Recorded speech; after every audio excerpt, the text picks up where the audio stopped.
Kalau sekarang. begadang karena salah satunya melakukan keseringan melakukan sleep call, ini yang mana nih bisa menimbulkan insomnia atau menimbulkan kurang tidur? Kurang tidur. Oh, kurang tidur bukan Heeh. insomnia. Karena orang-orang yang belum tentu insomnia, orang-orang yang melakukan sleep call kan dengan senang hati Oh iya. mengurangi waktu tidurnya. Kalau insomnia mah dia mau tidur kagak bisa tidur. Oh gitu.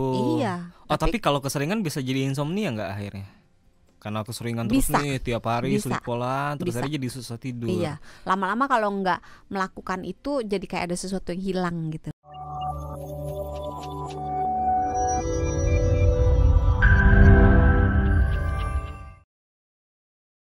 Tren sleep call ini jadi salah satu tren yang saat ini masih kerap dilakukan oleh muda-mudi ketika menjalin hubungan dengan pasangannya tuh dok. Biasanya kegiatan ini dilakukan untuk mereka yang sedang PDKT ataupun sudah memiliki hubungan khusus. Ini jadi secara mudahnya, Ini harus long distance gak sih? iya biasanya gitu yang long distance, biasanya yang sulit ketemuan gitu ya. Pokoknya secara mudahnya sleep call ini adalah kegiatan panggilan video atau panggilan suara dengan smartphone yang akan dilakukan oleh dua orang di malam hari, bahkan terjadi hingga keduanya atau salah satunya mengalami kondisi tidur. Nah itu dia, makanya kenapa namanya sleep call. Mungkin Dokter Santi Ngebayangin Mas Wicak ketiduran. Mangap nggak? mangap dikit sih. Ileran nggak? Nggak nyampe eleran, nggak nyampe bunyi, nggak nyampe ngorok. Oh nggak bunyi ya. Tapi Nanti aku tanya ya sama itu ya. Lalu kita bahas soal dampaknya ke kesehatan nih. Sleep call ini katanya kalau keseringan bisa memicu gangguan tidur seperti insomnia atau mungkin bisa aja sleep deprivation. Ini tunggu, saya baru tahu istilah sleep deprivation. Dok. Apa itu? Sleep deprivation itu adalah kurang tidur. Oh. Jadi kalau misalnya kita biasanya tidur jam 10, bangun jam 6, terus tiba-tiba kita tidurnya jam 11 atau jam 12, atau tidurnya jam 10 tapi bangunnya yang biasa jam 6, bangunnya jam 5 apa jam 4 gitu. Itu namanya kurang tidur. Oh, sering lagi saya kayak gitu. Nah, Biasa. sleep deprivation itu kan kurang tidur. Kalau cuman sekali-kali ya masih bisa. Kalau kata orang Chinese cincai lah. Cincai.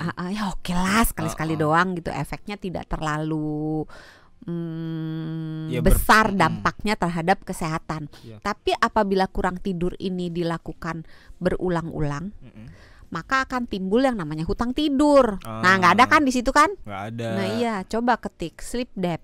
Sleep debt. Oh, utang. Utang Sleep. tidur. Oke.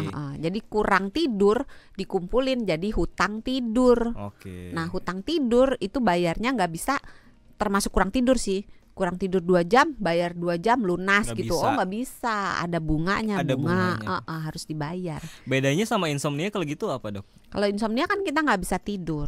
Oh, beda ya. Nah, Tapi insomnia berarti bisa. insomnia akan menyebabkan Nah, iya. kurang tidur. Kurang tidur.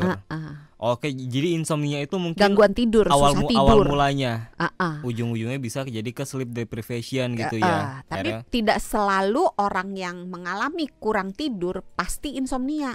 Oh gitu. Bisa aja dia dengan sengaja, dia sebenarnya bisa tidur, tapi dia sengaja begadang. Misalnya dikejar deadline, bosnya galak misalnya, gitu kan. Contohnya, Atau contohnya. dosennya itu dosen kiriman dari neraka. Maaf ya Bapak Ibu dosen yang kejem banget gitu. Pokoknya ngasih tugasnya sabrek-abrek, harus selesai dalam jangka waktu tanggal segini jam 12 malam teng gitu. Ya mau ngomong harus begadang lah daripada nggak lulus. Kayaknya gitu kan. ngomong bos jahat kayak dari hati banget kayak. Oh enggak dong, Oh, bos enggak aku ya? udah baik banget yang sekarang. Gitu ya. Halo Mbak Nari.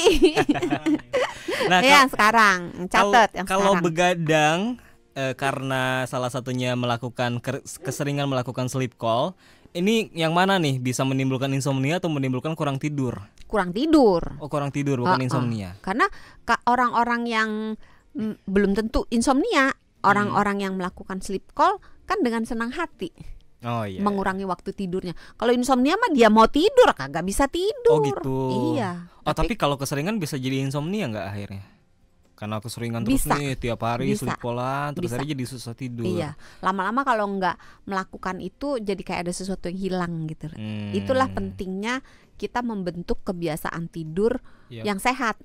Karena badan kita biasanya tuh punya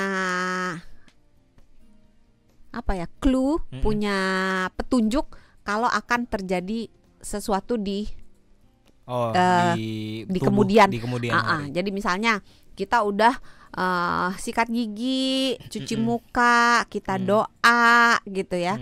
Terus misalnya kita udah baring-baring, udah nyalain musik yang tenang, badan kita udah tahu tuh, ini bentar lagi gue suruh tidur nih. Nah, jadi akan mulai mempersiapkan tubuh untuk tidur. Sama juga dengan makan. Kalau kita biasa makan jam 12 siang, itu menjelang jam 12 siang, badan kita udah mulai mempersiapkan diri untuk menerima makanan. Perut udah mulai bunyi kruk ya kan? Nah, itu si asam lambung mulai dinaikkan. Terus enzim-enzim pencernaan mulai dibuat untuk menyiapkan diri supaya makanan masuk. Tidur juga gitu. Kalau kita melakukan berbagai kebiasaan, maka ketika kita melakukan kebiasaan itu badan kita tahu, bentar lagi tidur nih. Demikian juga dengan sleep call. Kalau udah biasa sleep call, kebiasaan itu akan membuat badan kita mengerti bahwa ketika lagi sleep call nih, sebentar lagi suruh tidur gitu. Jadi kalau misalnya putus itu bisa menjadi penderitaan tersendiri. Jadi bisa mungkin malah nggak bisa tidur karena udah kebiasaan sebelumnya kan. Iya. Jadinya itu bakalan mempengaruhi fungsi otak sama tubuh juga ya dok ya.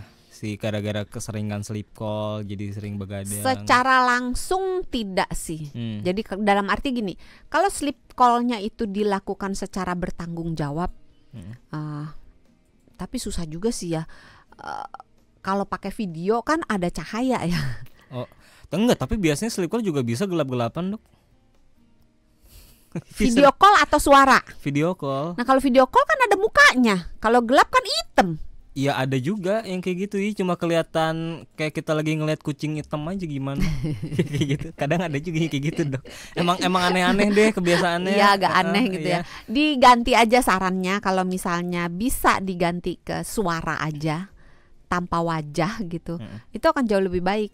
Kenapa jadi jauh lebih baik? Kan sama-sama ujung-ujungnya begadang kalau sama suara juga. Lebih baik kan tidak melakukan sleep call. Iya. Tapi kan anak sekarang nggak bisa dilarang. Makin dilarang makin menjadi. Jadi kita memberikan jalan tengah. Sama anak sekarang itu harus tawar menawar. Ya udahlah kalau nggak boleh, misalnya ya udahlah kalau nggak bisa sleep call, ya udahlah minimal voice call aja. Kenapa jadi jauh? Jangan video call. Kenapa jadi jauh lebih baik? Karena dengan kita melakukan video call, maka akan layar HP-nya itu akan nyala kan? Iya. Nah, ketika dia nyala, ada cahaya yang masuk ke dalam mata. Kecuali kalau video call-nya dilakukan dengan mata tertutup. Ngapain percuma dong? Ya? Ngapain? Percuma. Nah, jadi cahaya dari handphone yang menyala itu akan mencegah melatonin untuk keluar. Ayo, melatonin apa tadi? Buat tidur. Ih, pinter, udah di briefing soalnya. Jadi hormon melatonin kalau dia hadir, maka kita akan ngerasa ngantuk. Jadi kita cepet tidur. Nah, hormon melatonin itu baru akan hadir kalau suasananya gelap. Ingat aja kalau zaman purbakala kita udah malam gak ada lampu, mau nyalain api juga takut kebakaran kan. Jadi kakek moyang kita zaman dulu yang bukan pelaut ya, yang hidup lagu di gua, jadi lagu nanti. Biasanya kan matahari terbenam, mereka gelap-gelapan tidur. Gak usah jadi jauh-jauh, melatonin keluar kalau gelap. Pas kita mati listrik aja kan kita nggak tahu mau ngapain, ujungnya tidur. Ya. Lebih gampang tidur kan? Iya. Jadi keadaan gelap gulita itu membuat hormon melatonin lebih gampang keluar. Keadaan terang membuat hormon melatonin terganggu pengeluarannya. Nah kalau kita melakukan video call kan nyala handphonenya, ada cahaya masuk ke dalam mata. Belum lagi ditambah sambil ngecas. Iya. Radiasi juga ya. Iya. Nah kalau kalau dibandingin sama voice call akan jauh lebih better karena tidak ada layar yang menyala di situ. Iya, kita jadi bisa cuma sambil suara merem doang. gitu ya. Iya. Okay. Tapi jangan lupa juga telinga juga kan harus dilindungi. Oh ya, biasanya kan kalau voice call itu kan kita lebih nyaman pakai earphone. Iya, supaya earbuds. Yang lain gak ada yang keganggu. Bahaya gitu kalau kan. Ketiduran kan. Bukan cuma bahaya, masalahnya telinga kita itu biasanya kita pakai aturan 60-60. Jadi 60 menit kita pakai Earbuds itu udah harus istirahat. dengan Oh. volume maksimal 60%. Oke. Nah, masalahnya kan susah ya.